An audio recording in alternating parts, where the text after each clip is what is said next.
Buenos días, Armando. Buenos Eh, días, ¿qué más, Juan Camilo? ¿Cómo le va? bien, sí, señor. ¿Su merced puede presentarse, por favor? Sí, con mucho gusto. Sí, mi nombre es Armando Molina. Eh, Estoy en este momento docente en el área de matemáticas. Y bueno, eh, a ver, lo escucho. Armando, muchas gracias por concederme esta entrevista. Esta entrevista tiene como fin divulgar algunos aportes de las civilizaciones antiguas al desarrollo de las matemáticas. En este caso son los griegos. Me gustaría hacerle una serie de preguntas relacionadas con este tema. ¿Se me escucha? Sí, claro, lo estoy escuchando. Ok, vale. Entonces, para empezar, según usted, ¿qué aporte es el más importante de los griegos a la matemática que conocemos actualmente? Pues, dentro de los griegos hay muchísimos aportes y muy interesantes, pero el que a mí me llama más la atención es el que establece Euclides. Él, pues al parecer, él vive o hace todo su trabajo en Alejandría, aunque pues algunos historiadores hablan de que nace en Tiro y muere en Atenas, pero en fin. Pero el caso es que más o menos alrededor del año 300 antes de Cristo, él, él hace una compilación del conocimiento griego que estaba hasta esa época. Eso es lo que hace él, una compilación. Pero lo más importante, que creo que es el aporte más hermoso en este quehacer matemático, es que establece un método riguroso, un método muy bien, eh, muy lógico de demostración geométrica, básicamente. Eh, Eso es un método axiomático, eso es lo que él hace, ¿no? A partir como de unos postulados, de unas pocas definiciones, como alguien decía, unas poquitas definiciones y unos axiomas, establece toda una serie de conceptos matemáticos. Luego lo que él le da a las matemáticas es como una sistematización. Él organiza el conocimiento matemático, pero partiendo de unos postulados muy elementales. Eh, Postulados tan elementales como por ejemplo, cosas iguales a una misma cosa son iguales entre sí.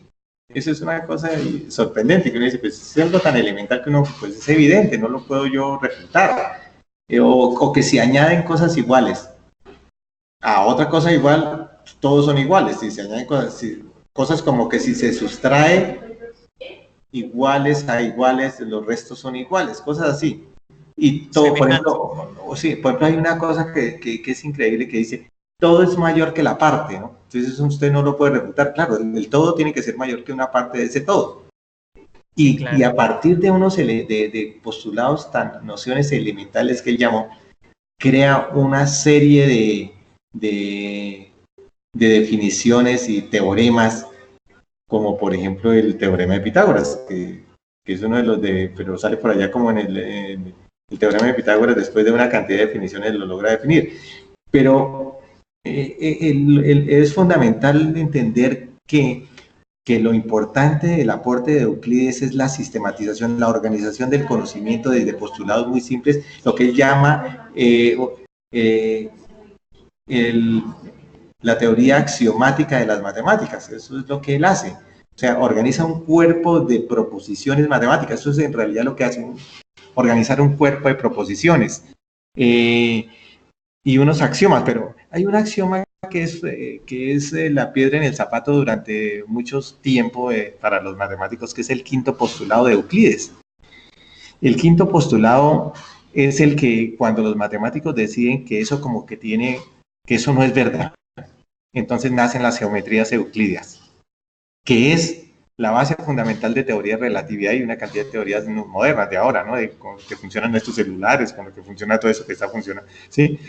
Muchas cosas como eso, pero creo que ese quinto postulado da el lugar como en el siglo XIX a las geometrías no euclidianas, o sea, la esférica, la geometría, en fin, con otros matemáticos que dan unos aportes valiosísimos como Lobachevsky, un ruso de la Universidad de Kazán. Bueno, en fin, pero el aporte de este griego es fundamental para la organización de los conceptos y el rigor matemático. Esa es como la palabra, el rigor matemático. Por matemáticas. Él propone 13 libros, 13 libros.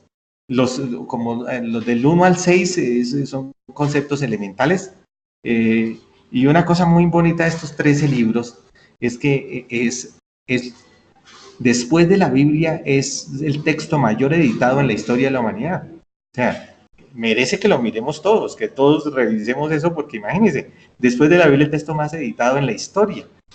Y como le decía, son 13 libros y los primeros tratan de unos conceptos elementales, luego uno de una cantidades que llaman inconmensurables, que los griegos ya lo habían encontrado. Es como, por ejemplo, raíz de 2, o sea, la diagonal de un cuadrado, como por ejemplo raíz de 2.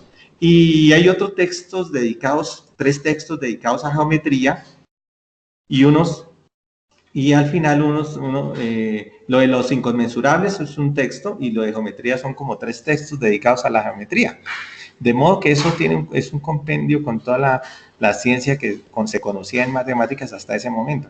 Ese es como el gran aporte de Euclides. A mí me parece que es fundamental que lo revisemos, que lo estudiemos, que lo analicemos, que abramos foros en las universidades, en los colegios, para hablar de este texto que era obligatorio en los estudiantes universitarios, digamos, de los años hasta como el siglo XIX y XX, comienzos del XX o hasta mitad del siglo XX, era obligatorio que conociera la gente culta el texto de Euclides. Okay. ¿Sí? Entonces eso es como lo que le puedo hablar de ese gran matemático alejandrino. Pues él dice pues que muere, parece que naces en Tiro y que muere en Atenas, dicen unos, otros dicen que vivió casi todo el tiempo en Alejandría. Eso es como lo que le puedo yo comentar sobre ese gran matemático del año 300 antes de Cristo aproximadamente. Ok. Armando, la siguiente pregunta es relacionada con las aplicaciones. Sé que los griegos aplicaron diferentes teoremas y aplicaciones mecánicas a la vida cotidiana, pero me gustaría saber qué opina usted de las aplicaciones matemáticas de los griegos en el Pues ahora recuerdo a un griego que es famosísimo, que se llama Arquímedes. Arquímedes es un griego que pues él incursionó en la física. Ustedes saben, todos los que han estudiado física saben sobre el principio de Arquímedes de flotación. Y definitivamente es uno de los grandes matemáticos y físicos de los griegos.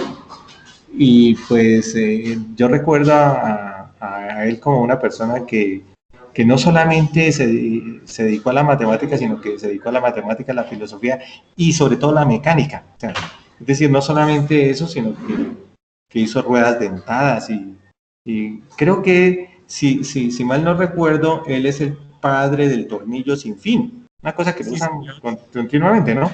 Eso yo creo pero más que eso es como la organización que los griegos le dieron al conocimiento, ¿sí? La organización hace que se produzcan matemáticos excelentes. Es decir, parece que lo que necesitamos en la educación en este momento es organizar el conocimiento y darlo a conocer desde sus inicios, lo que hizo Euclides. Y él con ese conocimiento organizado logra cosas tan sorprendentes como encontrar las ruedas dentadas, el tornillo sin fin, el principio de Arquímedes, cosas en otras ciencias. Y en astronomía creo que también incursionó en astronomía, en coordenadas esféricas que se usan ahora en astronomía muchísimo para localización de satélites y una cantidad de cosas. Bueno, en fin, pero eso nace allá con ellos. Sí, ahora recuerdo a él, ¿no? Y pues ni que se diga hablar de Pitágoras, que él vivió como 500 años antes de Cristo y propuso ese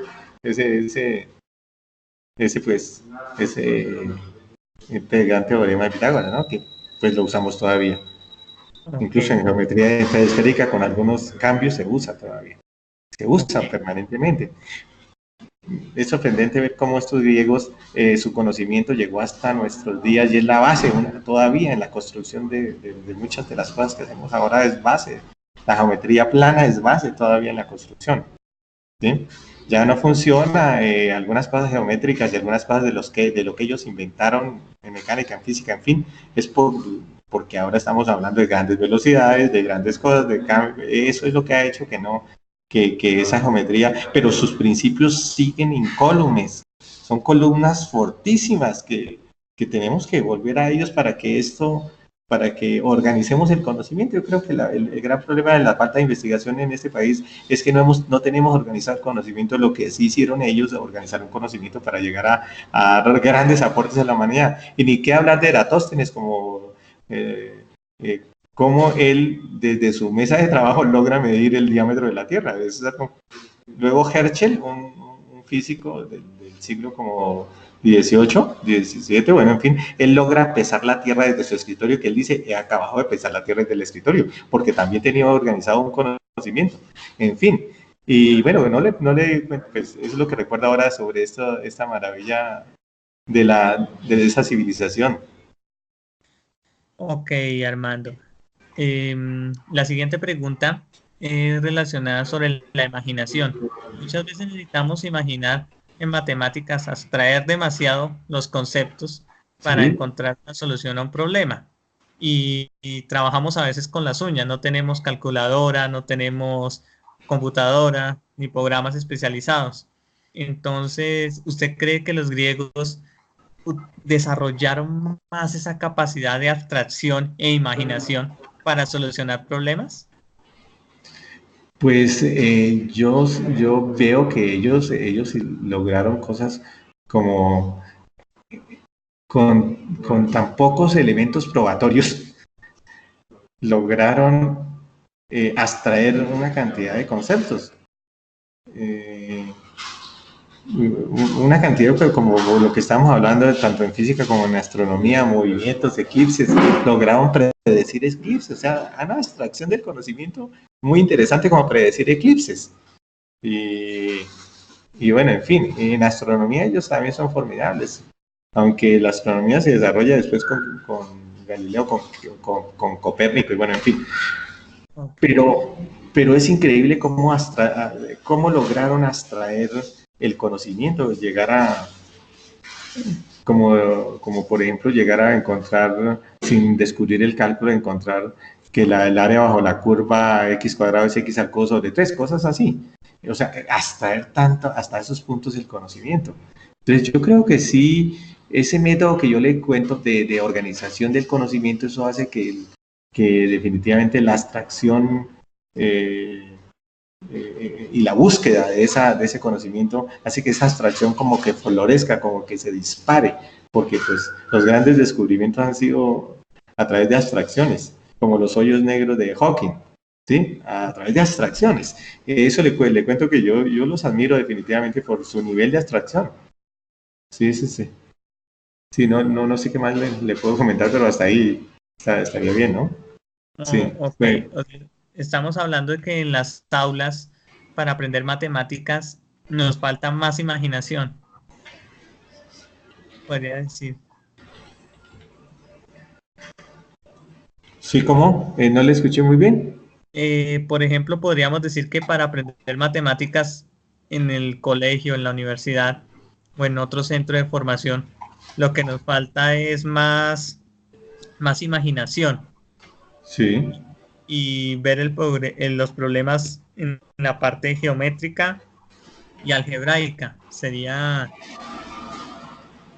¿Qué opina usted de, de los griegos? ¿Cómo utilizaban su recursividad en ese sentido? Eh, la pregunta se refiere a cómo hicieron los recursos, ¿no? Los Sí, recursos para poder hacer mediciones y hacer una cantidad de cosas. Pues yo veo a ellos con una recursividad impresionante. Hay un aparatico que precisamente me acuerdo ahorita de Eratóstenes, que se llamó Nomo, y empieza por Nomo. Eso se consigue fácilmente, el Nomo. Y es un aparatico muy elemental que no necesitaba para poder hacer proporciones. Entonces, ese aparatico que ellos concibieron, donde le daba el ángulo, los ángulos y le daba la proporcionalidad, si llegar a cosas como esas, eso es sorprendente en ese momento, ¿no? Pero eso es lo que le puedo ahorita como hablar sobre esos elementos de abstracción de los griegos. De los griegos, sí, sí. Ya, hablando de algo que vemos normal ahorita en los cursos básicos de geometría, las ¿Sí? proporciones. O sea, ¿qué opina usted de esta herramienta tan poderosa para ellos en ese tiempo? Ellos no tenían el cálculo, no lo habían Sí. desarrollado como Leibniz y Newton, Como la pero ¿qué opina usted de las aplicaciones de las proporciones de los griegos?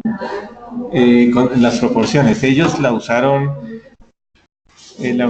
muchísimo. Por ejemplo, en la escuela griega usaba tanto las proporciones que las personas que entraban a esa academia, no recuerdo si fue en la época de Aristóteles o de Sócrates tal vez, que no permitían que una persona entrara a la escuela si no sabía geometría. Y había el título afuera en la academia, si es la academia de matemáticas o la academia de filosofía, que para ellos la más importante era la filosofía, ¿no? Y entonces no permitían que entraran las personas neófitas que no supieran de geometría, tenían que haber tenido un conocimiento y una escuela en geometría, y sobre todo en proporciones. Es una cosa impresionante, pero y hablando de proporciones, pues ellos también alcanzan a incursionar en la famosa proporción áurea de la que hablamos ahora, ¿no? Y cosas así, pero en fin. Y el número áureo, bueno, en fin, bueno. Áureo, Ellos perfecto. alcanzan a vislumbrar que existe eso. Pues eso después es trabajo, ahorita está muy de moda hace unos años. Se puso muy de moda la proporción áurea. Pero si uno recuerda a Leonardo y Da Vinci y otros, la Mona Lisa, ella tiene unos elementos de proporcionalidad tomados de proporción áurea, que es una parte de las proporciones, de modo que el tema de la proporcionalidad para los griegos y para nosotros es un tema fundamental. Y le doy un datico. En la escuela primaria se hacen exámenes de las pruebas de estado. En uno de los elementos en los que más le va mal a los estudiantes es en proporciones. En proporciones les va muy mal, es decir, que en las escuelas se está viendo muy poco sobre proporciones, o se ve, no sé, debe haber algunos baches, algunos problemitas con las proporciones, porque es uno de los aprendizajes que el IFES muestra como que tienen debilidades el pueblo, toda la nación, todo Colombia. De modo que a eso de proporciones tenemos que volvernos con mucha celeridad y volver a las escuelas a tocar este tema con profundidad. Me parece a mí que es fundamental. Y los griegos lo empezaron desde ese aparatico que llaman gnomo, que no recuerdo ahorita, pero es un aparatico que es interesantísimo. Bueno. Ok. Yo creo que para finalizar, Armando, Sí. la siguiente pregunta sería, ¿cree usted que los matemáticos griegos de la antigüedad Hola, Camilo. existieran existieran existieran en la actualidad, No le oigo bien, podríamos ¿cómo es? encontrar progreso? Repito la Sí, pregunta. sí, sí, sí, sí. ¿Usted cree que si los matemáticos griegos vivieran en la actualidad, podríamos encontrar un progreso mucho mayor al que tenemos actualmente? No le alcancé a escuchar bien. ¿Cómo me lo repite? Que si los Sí, matemáticos griegos claro. vivieran en esta actualidad, Si ahora los en este momento. matemáticos griegos vivieran en la actualidad, ¿cree usted que lograríamos un progreso matemático más profundo? Pues el gran progreso de ellos es su sistematización, precisamente el aporte de Euclides. Y yo pienso que si logramos y nos devolvemos a verlos a ellos, y si los tuviésemos en este momento, pues ellos nos estarían prestando nos darían una contribución gigantesca, porque pues el hombre ha roto una cantidad de barreras como el descubrimiento de las geometrías no euclidias, ¿sí? Cosas como esas, que fue, pues, es una cosa fundamental, donde el descubrimiento del cálculo. Yo creo que si los matemáticos vinieran ahora y se dieran cuenta que pues duró tantos años, pero que encontramos cosas tan ricas como el descubrir el cálculo, o cosas tan impresionantes como las geometrías no euclidias, ellos quedarían fascinados y se sentarían a organizar ese conocimiento que aquí nos falta un Euclides que nos organice el conocimiento que tenemos hasta ahora. Hemos hecho asaltos porque ha dado saltos la humanidad cuando descubre cosas como el cálculo, ¿sí? Eso es un salto para todas las matemáticas de la historia del descubrir el cálculo, por ejemplo.